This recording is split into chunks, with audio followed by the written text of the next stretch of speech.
A new lighthearted read about the day in the life of a flight attendant. Miles above the clouds is tickling funny bones on the ground. It's called Attitudes at Every Altitude. Gregg Proteaux is the book's author. And to him, I say welcome. Thank you. Thanks for having me. Be sure to stay in your seat. Everyone. He is a flight attendant based here in Minneapolis, Gregg. Hi, exactly. Right? 15 years. Not a lot in this industry, but 15 years here. That's a good run, though, right? I bid among 18, 25-year people. There's no turnover in this industry. Why is that? Why is that? Everyone gets in the job with the idea they're going to fly for a year or two. And then the money becomes better, and the schedules get better, and the time off gets better, and every flight attendant would tell you that they're there for the time off. We average 14, 16 days off a month.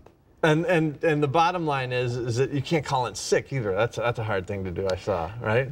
Yeah, they'll probably kill you if you call in sick. Right, something like that. Yeah. What made you want to write this book, Attitudes at Every Altitude? Because you've put in a lot of mileage, you've got a lot of baggage. No, I'm just kidding.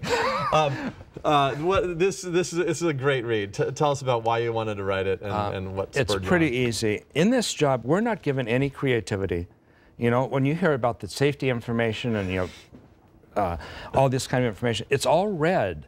Unless it's all automated by the airline, it's all read, and the airline expects you to read every word of this. Yeah. Don't be too creative. They're afraid that we're going to go too far off the other side. So you can't freestyle and break off in an ad-lib on the safety deal? Not for most airlines. Okay. You've probably flown on some that do that, but no, we're not allowed to. So our creativity ends with the beverage cart. We'll put the orange juice on this side and the cups on that side, and then tomorrow we can reverse them. But every once in a while you shake it up, huh? So it's a release in creativity to write the book. Right, right. Speaking of those beverage carts, man, I got long knees, and sometimes they stick out in the aisle. Can you guys watch that?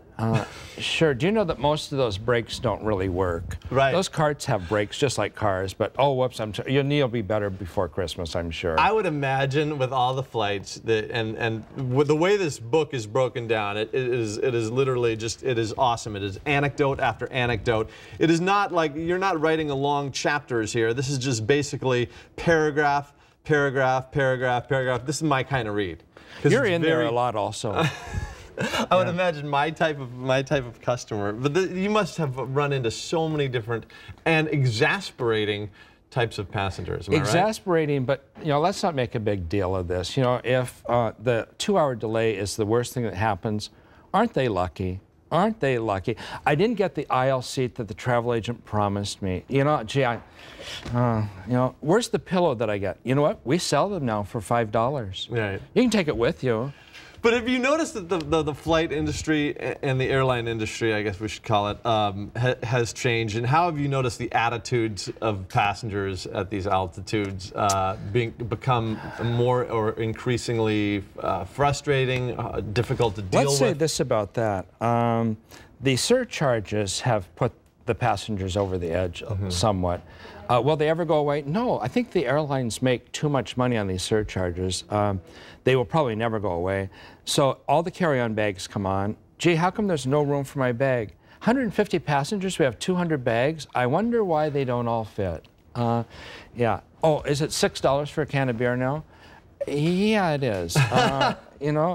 We don't do a lot of things that make them too happy. You don't charge to go to the bathroom, though, which is nice. Or do some? They're talking about it, and then my question is it charged by the duration of the visit in the lab, or is it just a flat fee?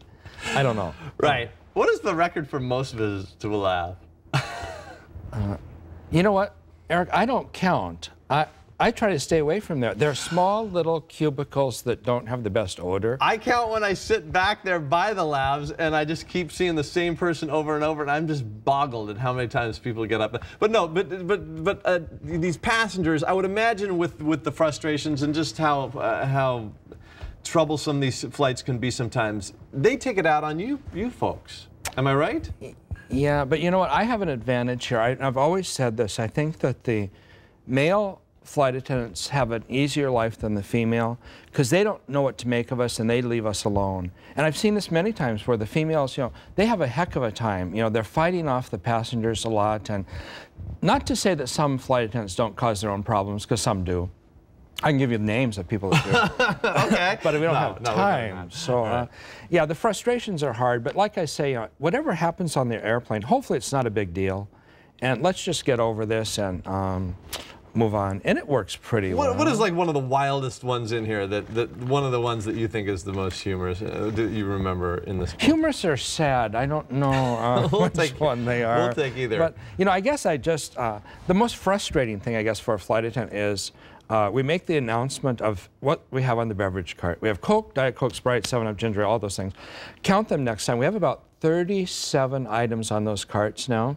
So here comes the napkin. What would you like to drink? Off the headsets come, because they're like, what did you say? Would you like a beverage? What do you have? I don't know. We make all the announcements, but no one ever listens. I think that's frustrating to me. 150 people, and you're announcing every single time, you know, Coke, Diet Coke. So I kind of learned from another flight attendant, why don't you ask them, what category are you interested? What do you suppose the response is? Category? Well, you want pop or juice or, oh, pop. That eliminates about 32 items. Was this cathartic for you? It seems like you needed to vent a little bit, and you did. What do you mean vent? What do you mean vent?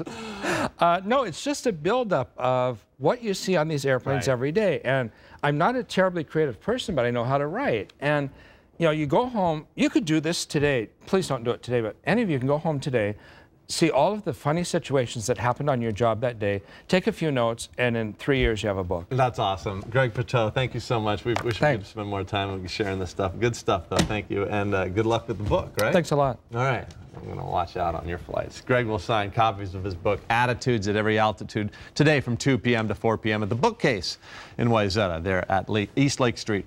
There on Wayzata's East Lake Street there. He'll share his insight on air travel and the airline industry, and the public is for sure invited to meet Gregg Proteaux.